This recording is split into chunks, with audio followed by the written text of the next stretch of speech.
माननीय सभापति महोदय,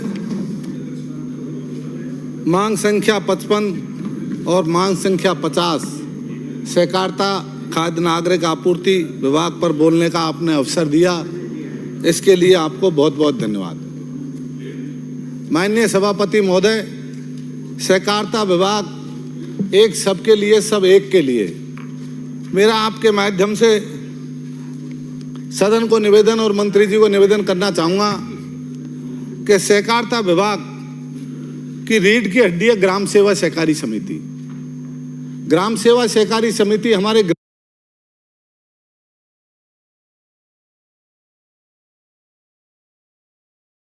ग्रामीण स्तर पर एक सबसे छोटी इकाई है और उसका चुनाव आम किसानों के द्वारा किया जाता है।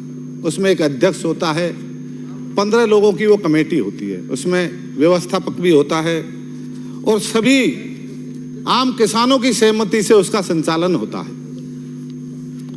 आज उनकी हालत बहुत जर्जर है।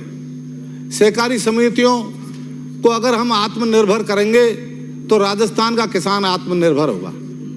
सहकारी समिति खाद्य का व्यापार कर सकती है, कपड़े का काम कर सकती है, साबुन तेल सभी कामों को वो करने के लिए सरकार से अधिकृत है। पर पैसे के अभाव में और बजट के अभाव में आज उनकी स्थिति बहुत ज़्यादा खराब है। मैं ग्राम सेवा सहकारी समिति का अध्यक्ष भी रहा हूँ 17 साल तक और मैं सोसाइटी का व्यवस्थापक भी रहा हूँ, तो मुझे बहुत लंबा अनुभव है सहकारिता का। मेरे समय में तो मेरी सोसाइटी क्रेफिक कार्ड की सोसाइटी थी और मिनी बैंक का काम भी करती थी। माननीय मंत्री महोदय, ऐसा नहीं है कि जो आदमी काम करने वाला होता है तो अच्छा काम करता है। और मेरे जब व्यवस्थापक ने गबन किया तो मैंने उसको जेल भेजा। ऐसी बात नहीं है, हर आदमी एक जैसा नहीं होता। सहकारिता डिपार्टमेंट तो एक ऐसा डिपार्टमेंट है, आप महाराष्ट्र में देख सकते हैं, महाराष्ट्र में सहकारिता पे पूरी सरकार निर्भर रहती है। तो मेरा आपके माध्यम से निवेदन रहेगा कि सहकारी डिपार्टमेंट को अगर हम बढ़ावा देंगे, सोसाइटियों को बढ़ावा देंगे, तो निश्चित रूप से राजस्थान का किसान आत्मनिर्भर बनेगा। मैं आपसे निवेदन करना चाहता हूं कि हमारी सरकार ने 21 लाख किसानों को 15,000 करोड़ रुपए की सहकारी बैंकों के कर्जे माफ किए। उसके साथ साथ कर्जे माफ करने के बाद हमारी सरकार ने आपके पूर्ववर्ती सरकार के 6,000 करोड़ रुपए जो छोड़ गए थे उसको भी हमने उसमें माफ किया। इसके साथ राष्ट्रीय बैंकों के जो कर्जे थे उनको भी हमारी सरकार माफ करना चाहती थी और उसके लिए भी हमने एक सेटलमेंट, किसानों का एक साथ सेटलमेंट हो, उसके लिए भारत सरकार से हमारी सरकार ने कई बार पत्र लिखे, पर वो हो नहीं पाया। भारत सरकार की मंशा नहीं थी। ऐसा नहीं है मैं जोगाराम जी, ऐसा नहीं है। अगर किसान को अगर फायदा पहुंचाते तो आपने 10 लाख करोड़ रुपए के कर्जे माफ किए उद्योगपतियों के, किसानों के कर्जे माफ नहीं किए। 10 लाख करोड़ के उद्योगपतियों के कर्जे तो माफ कर सकते हो, पर आप किसानों के कर्जे माफ नहीं कर सकते। हमारी सरकार ने 2006 में तत्कालीन प्रधानमंत्री मनमोहन सिंह जी ने विदर्भ का दौरा किया था, उस वक्त 72,000 करोड़ रुपए कर्जे माफ किए थे। सत्य सत्य वचन बोलना। हाँ, सत्य बोलूंगा, सत्य के अलावा कुछ नहीं बोलूंगा। इसके साथ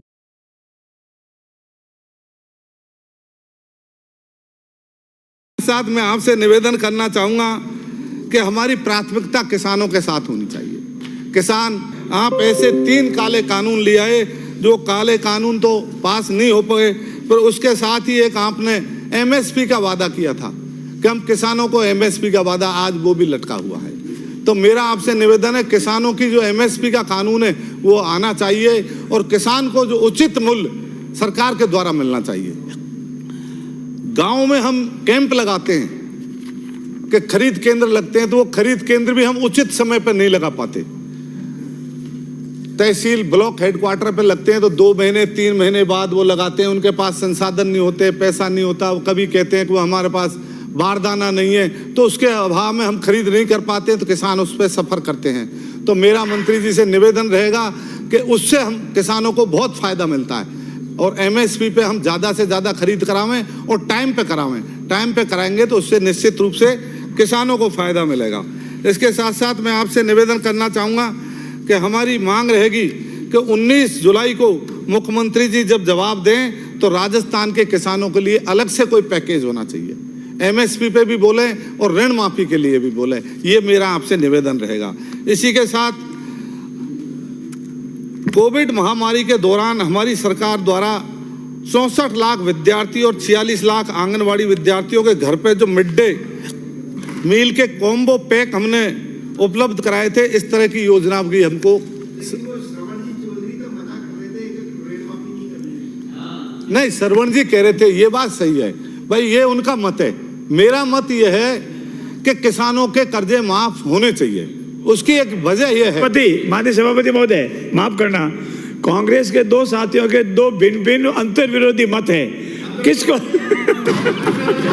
ये अपने अपने विचार है, अंतर विरोधी नहीं है, अपनी अपनी राय है, किसान के हित में। अपने के पटल में राय एक रखो, वो करते रहो। चलो मैं आपसे सहमत हो जाता हूं, पर एक बात बताओ आप कि जब 10 लाख करोड़ रुपए, सुनिए माननीय सदस्य को बोलने दीजिए, 10 लाख करोड़ रुपए हम उद्योगपतियों के और बड़े लोगों के माफ कर सकते हैं, तो किसानों के क्यों नहीं कर सकते? हम किसानों के घरों में पैदा हुए हैं। जब आप उनका भी माफ मत करो, आप उद्योगपतियों के माफ मत करो, किसानों के भी माफ मत करो, पर जब आप इतने बड़े लोगों के माफ कर रहे हैं जो देश में लाखों करोड़ों का गबन घोटाला कर रहे हैं, उनके माफ कर देते हैं, वो देश को छोड़ के बाहर चले जाते हैं, उनके कर्जे माफ हो जाते हैं और किसानों के कर्जे माफ नहीं होते। तो ये मेरी एक पीड़ा है, आप उनके माफ नहीं करें, किसानों के कर्जे माफ करना जरूरी है। नहीं, कोई समय नहीं बिगाड़ते, ये भी सब किसान के घर से ही आए हैं। मेरा आपसे निवेदन रहेगा कि आने वाले समय में हमने जो किया, एक ग्राम सेवा सहकारी समिति में जो हम पहले कई जगह भ्रांति हो रही है, हमारे यहाँ सवाई माधोपुर में केंद्रीय सहकारी बैंक है, उसमें 3 जिले आते हैं, करौली, गंगापुर और सवाई माधोपुर। तो आप जिला हेडक्वार्टर पे अलग अलग केंद्रीय सहकारी बैंक बनाए, उससे कोऑपरेटिव बैंक जिले हेडक्वार्टर पे होगा, तो उससे एक असुविधा हो रही है, 3 जिलों के एक बैंक बन रहे हैं। तो आप आरबीआई से परमिशन लें और उनको अलग हर जिले में एक बैंक का निर्माण करें। इसके साथ ही मेरा ये कहना रहेगा, जो किसानों की हम हिस्से राशि जमा कराते हैं, तो पहले 1000 होती थी, फिर 500 कर दी हमने, उसको 300 रुपये कर दिया। तो हिस्सा राशि किसान की कम से कम होनी चाहिए। और जो ऋण हम जो जमा कराते हैं, ऋण देते हैं, तो कहीं तो आप 25,000 रुपये दे रहे हैं, कहीं 10,000 का ही, जैसे हमारे जिले में 10,000 का है, तो उसके पूरे प्रदेश में सबको बराबर होना चाहिए। इसके साथ ही मेरा आपसे निवेदन रहेगा, खाद्य नागरिक आपूर्ति मंत्रालय के लिए भी मैं कहना चाहूँगा, अभी सभापति जी ने घंटी बजा दी, समय और दे दें 5 मिनट, तो 5 मिनट। खाद्य नागरिक आपूर्ति विभाग के नाम पर जो हमने एक इसको कोऑर्डिनेट करके गहलोत साहब ने एक प्रयास किया था कि राजस्थान में कोई भी नागरिक भूखा नहीं रहे। इसके साथ ही कोविड जैसी महामारी में के लेकर हमारी सरकार ने किसी को भूखा नहीं रहने दिया। राशन का इंदिरा गांधी रसोई के तहत 8 रुपये में हमने जो फूड पैकेट उपलब्ध कराए, खाना उपलब्ध कराया। इसके साथ ही कोविड-19 के प्रकोप से निपटने के लिए हमारी सरकार ने जरूरतमंदों को फूड पैकेट, ड्राई सामग्री उपलब्ध कराई थी। ड्राई सामग्री में 5 किलो आटा, आधा लीटर तेल, आधा लीटर नमक, आधा किलो नमक, 1 किलो दाल और 1 किलो चावल उपलब्ध कराए थे। 42 लाख लोगों को ड्राई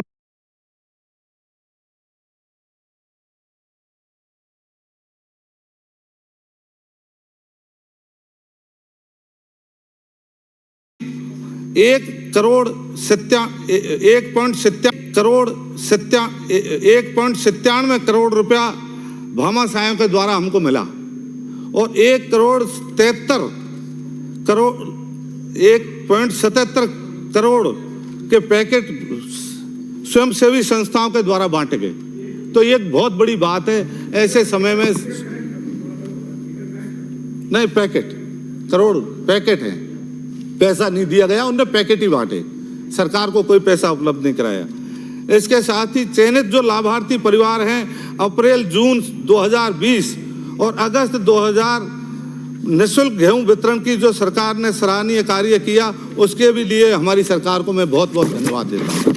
इसके साथ ही 246.39 करोड़ रुपए के अतिरिक्त सरकार पर व्यय आया, उन लाभार्थियों को सरकार ने बहुत सराहनीय, उनको गेहूं निःशुल्क गेहूं वितरण किया गया।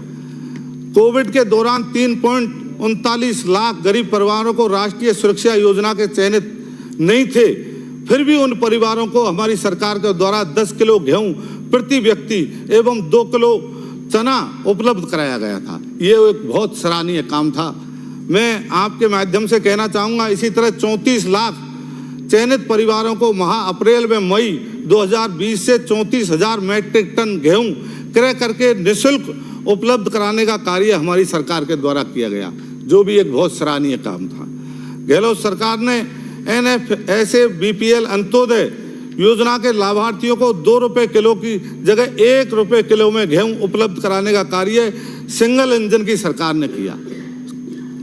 अब आपकी डबल इंजन की सरकार का गाना गाने वाली सरकार निःशुल्क उपलब्ध कराना चाहती है नहीं। ये भी मैं मंत्री जी से चाहता हूँ। गहलोत सरकार के द्वारा उज्ज्वल योजना में लाभार्थियों को 500 रुपये में गैस सिलेंडर उपलब्ध कराने की लोकप्रिय देखते हुए उस घोषणा में आपने 450 रुपये की घोषणा की थी, जिसको आप आम लोगों को देना चाहते हैं या नहीं।